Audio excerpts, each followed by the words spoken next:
അങ്ങനെ അർജൻറ്റീനയിലെ പാറ്റഗോണിയൻ റീജിയനിൽ നമ്മൾ ചെമ്മരിയാടുകളുടെ ഫാം ഹൗസിലൊക്കെ പോയി നല്ല ഭക്ഷണമൊക്കെ കഴിഞ്ഞ് സീ ലയൺസ് മേറ്റ് ചെയ്യാനായിട്ട് കയറി കിടക്കുന്ന കടപ്പുറം ബീച്ചൊക്കെ കണ്ട് നമ്മൾ തിരിച്ച് രാത്രി കപ്പലിലെത്തി.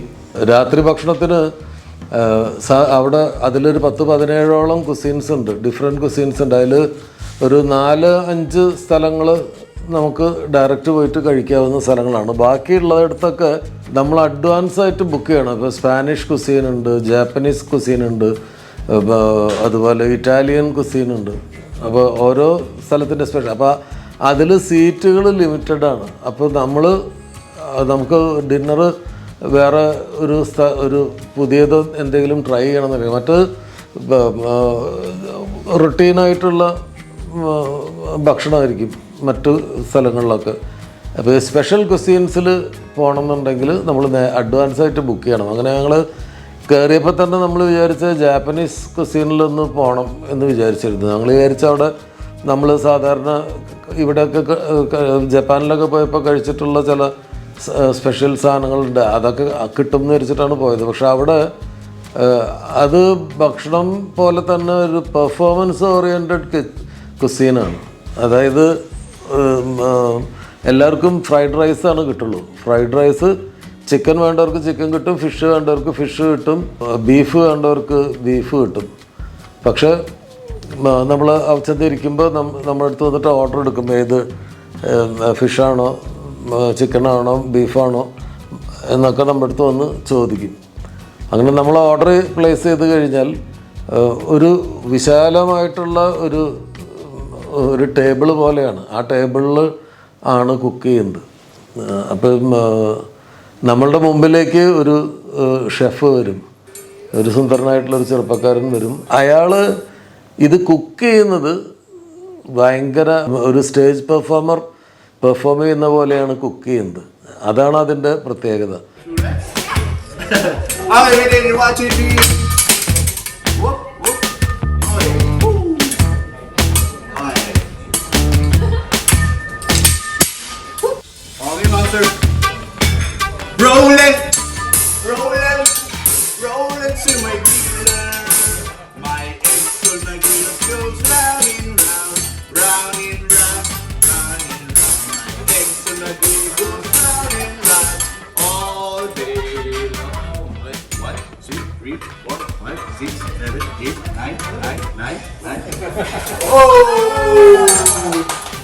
അപ്പോൾ ഞങ്ങളുടെ ആൾ വരാൻ വെയിറ്റ് ചെയ്യുമ്പോൾ അപ്പുറത്തെ ടേബിളിൽ ഒരു ജാപ്പനീസ് പെൺകുട്ടി പെർഫോം ചെയ്യുന്നത് കണ്ടിരുന്നു. അപ്പോൾ ഏതാണ്ട് അതുപോലെയൊക്കെ തന്നെയാണ് നമ്മളുടെ ആൾ വന്നിട്ടും പറഞ്ഞത്. അപ്പോൾ അവർക്ക് അതിനൊരു പ്രീ റിട്ടൺ സ്ക്രിപ്റ്റ് ഉണ്ട്. അങ്ങനെ അവർ ഈ തമാശകൾ പറയും, കഥകൾ പറയും, പാട്ട് പാടുകയും ചെയ്യുന്നതിനിടയിൽ കുക്ക് ചെയ്യുകയും ചെയ്യും. അയാൾ ഈ കുക്കിംഗ് എന്ന് പറയുന്നതിനെ ഒരു ആർട്ട് ഫോമാക്കി മാറ്റും. അപ്പോൾ ജാപ്പനീസ് ഫ്രൈഡ് റൈസ് അങ്ങനെ എന്താ അതിനൊരു പേരുണ്ട്. Eat fried rice now and ever. I just wanna eat forever. I just wanna eat fried rice tonight. It's fried rice. More Diet Coke? More Diet Coke. Okay. Tonight is the night. Feeling alright. Feeding all my round. കഴിക്കാതിരിക്കുന്ന ആൾക്കാർ ഈ ഓവൻ്റെ ചുറ്റും ആണ് ഇരിക്കുന്നത്. അപ്പോൾ ഇതിങ്ങനെ ചുട്ടുപഴുത്ത് കിടക്കുന്ന ഈ electric ടേബിളിൽ പുള്ളി കോഴിമുട്ട പൊട്ടിച്ചൊഴിക്കും, അതിൻ്റെ ഹാർട്ടിൻ്റെ ഷേപ്പാക്കും. പിന്നെ ആ കോഴിമുട്ടയെ ഇതിലിട്ടിട്ട് ഇങ്ങനെ തിരിക്കുമ്പോൾ ആ തിരിയുന്ന മുട്ടയെ നോക്കിയിട്ട് പാട്ടൊക്കെ പാടും. പ്രസിദ്ധമായിട്ടുള്ള സിമ്പിൾ ഇംഗ്ലീഷ് പാട്ടുകൾ ആണ് പുള്ളി പാടുന്നത്. കാരണം ജാപ്പനീസിനും ഇംഗ്ലീഷ് ഇത്തിരി പ്രശ്നം തന്നെയാണല്ലോ. അപ്പോൾ അവർ കൃത്യമായി പഠിച്ചു വെച്ചിട്ടുള്ള കാര്യങ്ങളാണ് പറയുന്നത്. അപ്പോൾ അവരുടെ മുമ്പിലിരിക്കുന്ന ആളുകൾ മാറുമെന്നേ ഉള്ളൂ. ഈ പറയുന്നതും ഈ പെർഫോമൻസും എല്ലായ്പ്പോഴും ഒന്ന് തന്നെയായിരിക്കും. Japanese pizza? Where? Medium rare. Medium. Over medium. Overheat. And over there. It's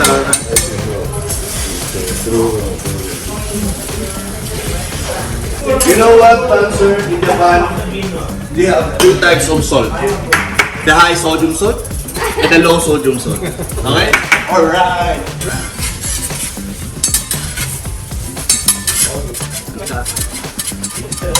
Okay, ma'am, sir, please meet my friend. She's from Amazon River. His name is Anna. Anna, wake up. She can walk. I like to move it. I like to move it. And she can like, I believe I can fly. I believe I can touch the sky. And I believe I can kiss that guy. Oh, Anna, you're so bad. Bye, Anna. Na na na na na na na na na na. Hey, hey, goodbye. Once again. Na na na na na na na na na na. Hey, hey, goodbye. Thank you, sir. അങ്ങനെ finally fish പറഞ്ഞിട്ടുള്ള ആൾക്കാർക്ക് fish fried rice, ചോറൊക്കെ അവർ ആദ്യമേ വേവിച്ച് കൊണ്ടുവന്നിട്ട് അത് ഇതിൻ്റെ മീതെ ഫ്രൈ ചെയ്യുകയാണ് ചെയ്യുന്നത്. അപ്പോൾ അത് കുക്ക് ചെയ്യുന്ന ഒരു ഫ്രൈഡ് റൈസ് എങ്ങനെയാണ് ഉണ്ടാക്കുന്നതെന്നുള്ളത് ഞാൻ ആദ്യമായിട്ട് നേരിട്ട് കാണുകയാണ്. അയാളുടെ പെർഫോമൻസ് അതിനേക്കാൾ മനോഹരമാണ്, അയാളെ കാണാനും നല്ലതാണ്. അപ്പോൾ അത് നമ്മളിങ്ങനെ നോക്കിയിരിക്കും. അപ്പോൾ അതുകൊണ്ട് ഭക്ഷണം കഴിക്കാനിരിക്കുന്ന ആളുകളുടെ ഒന്നും വീഡിയോ എടുത്തില്ല. കാരണം ഇതിൽ നിന്ന് ക്യാമറ മാറ്റിയാൽ ഇതിലത്തെ ഏതെങ്കിലും രസകരമായ ഒരു മൊമെൻറ്റ് നഷ്ടപ്പെടുമെന്ന് പേടിച്ചിട്ട് ഞാനത് ഫുൾ അയാളുടെ കുക്കിംഗ് മാത്രമാണ് ഷൂട്ട് ചെയ്തത്. അതുകൊണ്ട് ഇത്തവണത്തെ ഈ എപ്പിസോഡ് ഒരു കുക്കറി ഷോ പോലെയാണ്. അപ്പോൾ എൻ്റെ ഈ വ്ളോഗിൻ്റെ പ്രേക്ഷകരിൽ കുക്കിംഗ് ഇഷ്ടമുള്ള ആളുകൾക്ക് ഈ എപ്പിസോഡ് ഇഷ്ടമാവുമെന്ന് ഞാൻ പ്രതീക്ഷിക്കുന്നു. You know what it is, ma'am? Zucchini, right? But in Japan we call this green banana. And this one, but in Japan they call this white banana. And this one, orange papaya. Hallelujah, hallelujah, hallelujah. This grill is on fire. This grill is on fire. Okay, go. This is for me. This is for me. Oh, whoa! Hallelujah, hallelujah.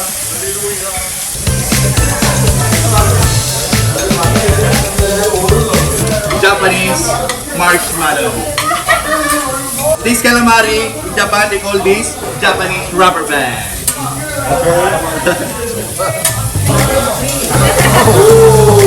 Very brave this movie.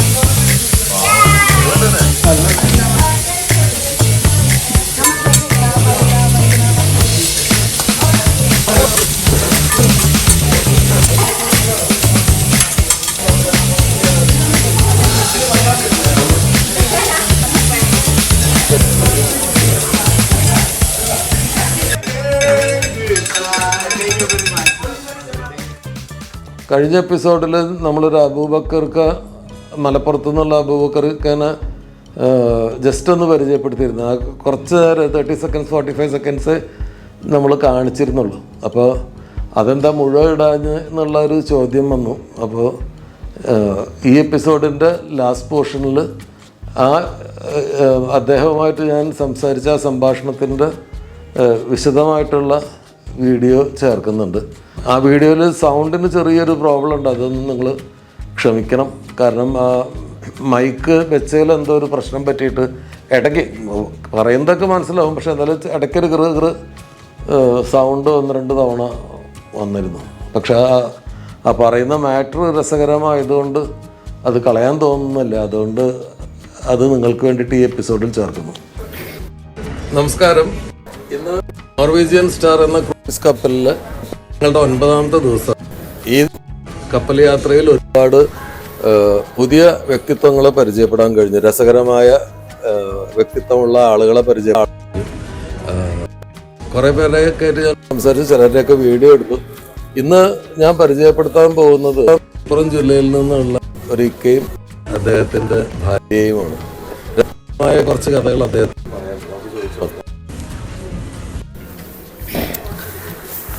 അപ്പൊ എൻ്റെ YouTube ചാനലിലെ പ്രേക്ഷകർക്ക് ഇക്കാനിൽ പരിചയപ്പെടുത്താനാണ്. ഇക്കയുടെ പേര് പറയാം. എൻ്റെ പേര് അബൂബക്കർ എന്നാണ്. മലപ്പുറം ജില്ലയിൽ അങ്ങാടിപ്പുറം. അപ്പൊ നമ്മൾ അയൽവക്കക്കാരാണ്. ഞാൻ ഒറ്റപ്പാല. അതെ സാറിനെ പരിചയപ്പെട്ട് വളരെ സന്തോഷമുണ്ട്. ഇതിപ്പോ എത്ര രാജ്യങ്ങൾ കണ്ടിട്ടുണ്ട്? ഞാൻ ഈ 45 വർഷത്തിനു ഇടയ്ക്ക് 100-ൽ പല രാജ്യങ്ങളായി. 1929 യാത്ര തുടങ്ങുന്നത്.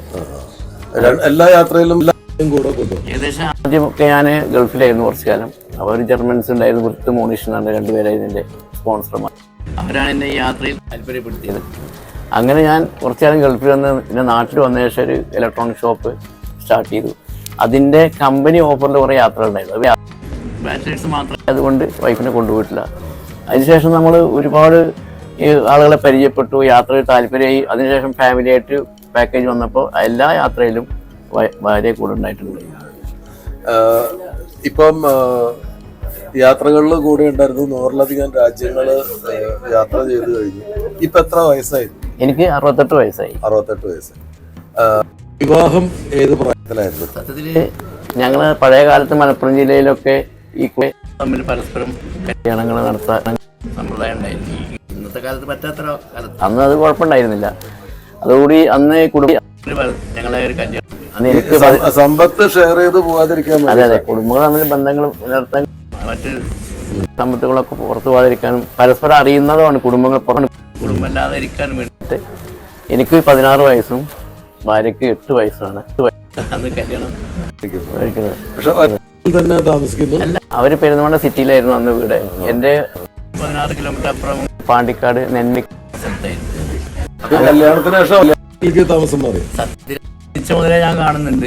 കല്യാണത്തിൽ എൻ്റെ വീട്ടിൽ അവിടെ സ്ഥിരം വരാറുണ്ട്. അങ്ങനെ കല്യാണം കഴിഞ്ഞൊരു 4 വർഷമായപ്പോഴത്തേക്ക് പിന്നെ എനിക്ക് കൊണ്ടുപോയി. പിന്നെ ഞങ്ങൾ ഒരുമിച്ച് സ്കൂളിൽ പോകും. അതുപോലെ 8 വയസ്സ് 16 വയസ്സ് പറയുമ്പോ ഒരു എൻഗേജ്മെന്റിന്റെ അല്ലേ? ശേഷമാണ് ഒരുമിച്ച് ജീവിക്കുന്നത്. എങ്ങനെയുണ്ട് യാത്രകളോടുള്ള ഇഷ്ടമുള്ള? നല്ല എല്ലാ സ്ഥലത്തും കൊണ്ടുപോകും.